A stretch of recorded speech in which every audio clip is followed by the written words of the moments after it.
Hello friends, welcome to WS cube tech. मैं वीरेंद्र। आज के सेशन का टॉपिक है what are e books. E books क्या होती है, ई बुक्स क्यों लिखते हैं, और कुछ एग्जांपल के साथ हम देखेंगे कि ई बुक्स का बेनिफिट क्या है और क्यों लिखनी चाहिए बिजनेसेस, स्पेशली जो वेबसाइट होती है, वेबसाइट के थ्रू आप ई बुक्स जो पब्लिश होती है वेबसाइट के थ्रू, और उसका बेनिफिट क्या है। ब्लॉग पोस्ट जब आप लिख सकते हैं लेंथी कंटेंट में, तो ई बुक्स क्यों लिखते हैं, सब चीज़ें हम वन बाय वन डिस्कस करेंगे। स्टार्ट करते हैं। What are e books. E books होती क्या actually. E books actually digital version होता है कोई भी बुक का। तो आपको लेंथी कंटेंट उसका आपने कवर कर लिया और उसको एक ई बुक की फॉर्मेट में प्रोवाइड करा दिया, जिससे user smartphone, tablet, desktop, laptop जिसमें भी चाहे ईज़िली पढ़ सकता है। तो फर्स्ट तो ये होता है कि ये एडिटेबल नहीं होती है। कंटेंट जो होता है ई-बुक्स का, जो यूज़र होता है वो एडिट नहीं कर सकता। आप बैकएंड पे आपने समझ ली लोकल कॉपी एमएस वर्ड या गूगल डॉक की रख ली, उसमें एडिट करके वापस उसको कन्वर्ट करके प्रोवाइड करा सकते हैं। जब भी आपको चेंजेस करना रहा, तो आप चेंजेस कर सकते हैं ईज़िली। लेकिन जो एंड यूज़र है, जो रीडर है बुक का, वो एडिट उसको नहीं कर सकता। देन समझ लीजिए आपकी कोई कॉपी है, जिसको आपने पेपर बैक वर्ज़न में भी मार्केट में अवेलेबल करवा रखा है और वो आउट ऑफ स्टॉक हो जाती है, तो आप उसको ई-बुक में प्रोवाइड प्रोवाइड करा सकते हैं कम कॉस्ट पे।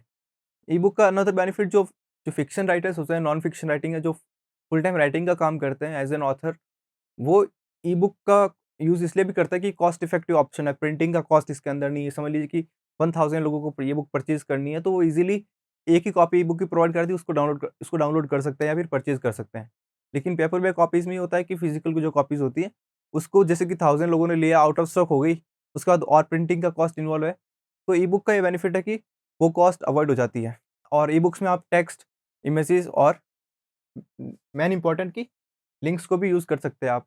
जैसे आपने कोई वेबसाइट की कोई सर्विसेज़ को प्रमोट करने के लिए ई-बुक लिखी है, जिसमें आपने इनडायरेक्टली अपने दूसरे कोई जो पेजेज़ हैं, उनके लिंक भी यूज़ कर सकते हैं। इंटरलिंकिंग भी कर सकते हैं। For example table of contents है आपकी, उनको आप चैप्टर को लिंक कर सकते हैं कि टेबल ऑफ कंटेंट से डायरेक्ट किसी को चैप्टर पे जाना रहता है। समझ लीजिए कि 200 पेजेज़ की ई-बुक है आपकी, और टेबल ऑफ कंटेंट्स में किसी यूज़र को वही टॉपिक पढ़ना है जो कि चैप्टर 5 में है, तो चैप्टर 5 पे क्लिक करके डायरेक्ट वो चैप्टर 5 पे पहुँच सकता है। तो ये बेनिफिट्स है ई-बुक का। ये ये बेनिफिट दूसरी जो फिज़िकल कॉपीज़ होती है उसमें ये अवेलेबल नहीं हो पाता है। इमेजेस और टेक्स्ट फिज़िकल कॉपीज़ और ई-बुक्स दोनों में हो सकता है। देन जो मोस्टली यूज़ होता है ई-बुक के फॉर्मेट्स, वो कौन-कौन से होते हैं, वो एक बार हम डिस्कस कर लेते हैं। सबसे ज़्यादा होता है जो मार्केटिंग के लिए सबसे ज़्यादा यूज़ करते हैं वेबसाइट से ऊपर, वो पीडीएफ यूज़ करते हैं, क्योंकि ये बहुत ही सबको पता होता है पीडीएफ फॉर्मेट क्या है, यूज़र फ्रेंडली होता है और स्क्रीन साइज़ पे इज़िली अडॉप्ट कर, जैसे आपने मोबाइल पे डाउनलोड की, उसी ई-बुक को अगर आपने वापस अपने डेस्कटॉप या लैपटॉप में लेके वापस रीड करने की कोशिश की, तो सेम वहाँ पे ऐसा स्क्रीन साइज़ का कोई इश्यू नहीं आता है और बहुत ही कम साइज़ में बन जाती है, जिससे वेबसाइट के ऊपर भी लोड नहीं आता अपलोड करने के बाद। देन एज़ीडब्ल्यू अमेज़न का है बुक फॉर्मेट, जिसमें उन्होंने जो किंडल लॉन्च किया था अपना, उसके लिए डेडिकेटेड एक ई-बुक फॉर्मेट निकाला था। और ईपब इलेक्ट्रॉनिक पब्लिकेशन होता है इसमें, ये काफ़ी ईज़िली एडजस्ट कर जाता है स्क्रीन साइज़ के अकॉर्डिंग। और बाकी जैसे मोबी है, टीएक्सटी है, जो अब कम यूज़ होता है, आजकल यूज़ नहीं होता है, नेग्लिजिबल हो गया है। देन बेनिफिट्स क्या-क्या है ई-बुक क्रिएट करने के? फर्स्ट बेनिफिट है कि कोई भी टॉपिक को आप इन डेप्थ कवर कर सकते हैं। फॉर एग्ज़ाम्पल आप डिजिटल मार्केटिंग में एसईओ का टॉपिक कवर करना चाहते हैं इन डेप्थ में, जिसमें आप on page, of page, technical SEO, backlink सारा कुछ कवर करना चाहते हैं एक बड़ी-सी बुक में, जिसमें 100 फॉर एग्ज़ाम्पल 100 पेजेज़ में आपने एसईओ को पूरा इन डेप्थ कवर कर लिया। तो ये ब्लॉग पोस्ट में पॉसिबल नहीं है कि ये पूरा इतना इन डेप्थ आप वन बाय वन सारे स्टेप्स को कवर कर लें। तो ई-बुक के थ्रू आप ये कर सकते हैं। दूसरा, वैल्यूएबल कंटेंट आप यूज़र को प्रोवाइड कर सकते हैं। अब किसी को एसईओ सीखना रहा, तो उस ई-बुक को डाउनलोड करके ईज़िली वो पूरा एसईओ सीख सकता है। तो उसको वैल्यू मिल गई वहाँ पर। देन ऑथॉरिटी, अच्छा कंटेंट आप ई-बुक के थ्रू प्रोवाइड करा के ऑथॉरिटी बिल्ड कर सकते हैं अपनी वेबसाइट के ऊपर बिज़नेस के लिए। देन ये वेबसाइट ट्रैफिक के लिए भी अच्छा है।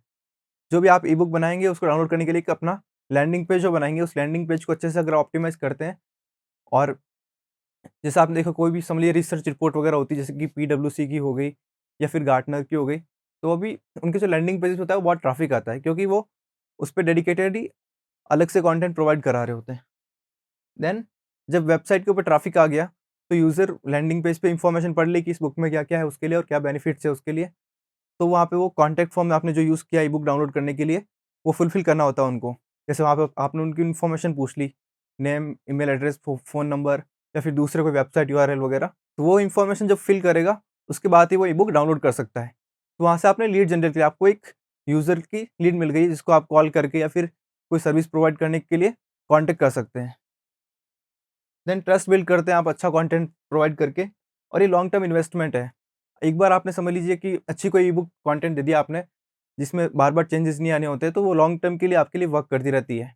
और समझ लीजिए कभी कोई अपडेट भी आ गया उसमें छोटा-मोटा कंटेंट में, तो ईज़िली आप बैकएंड पे उसको चेंज कर सकते हैं। देन कुछ एग्ज़ाम्पल्स देख लेते हैं कि लैंडिंग पेजेज़ पे कैसे डाउनलोड कराते हैं ई-बुक को।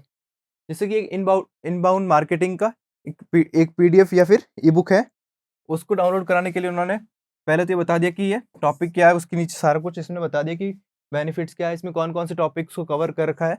और फिर यहाँ पे डाउनलोड ई-बुक करने के लिए name, email address, job role select करने के लिए वेबसाइट यूआरएल, फ़ोन नंबर, तो ये सारी इन्फॉर्मेशन यूज़र प्रोवाइड करेगा, तब उसको फ्री में या फिर अगर कॉस्ट आती है, तो वो ई-बुक डाउनलोड कर सकता है। देन जैसे दूसरी बैकलिंकों की एक ई-बुक है एसईओ के ऊपर, SEO in 2021 the definitive guide. इसमें फुल उन्होंने एसईओ को कवर कर रखा है इन डेप्थ में। और जिसको एसईओ अच्छे से सीखना है, एक्सपर्ट टिप्स वगैरह चाहिए, उसको ओनली यहाँ पे ईमेल एड्रेस देना है, देन क्लिक द बटन और वहाँ पे ईज़िली डाउनलोड वो ई-बुक हो जाएगी। तो ऐसे ई-बुक्स को मार्केटिंग की स्ट्रैटेजी के लिए यूज़ करते हैं, लीड जनरेशन के लिए यूज़ करते हैं और वैल्यूएबल कंटेंट प्रोवाइड करते हैं यूज़र को। तो नेक्स्ट सेशन में हम कवर करेंगे कि ई-बुक्स लिखते कैसे हैं, स्ट्रक्चर कैसा होना चाहिए ई-बुक का और कौन-कौन सी चीज़ें लिखते टाइम आपको ध्यान होनी चाहिए। Thank you.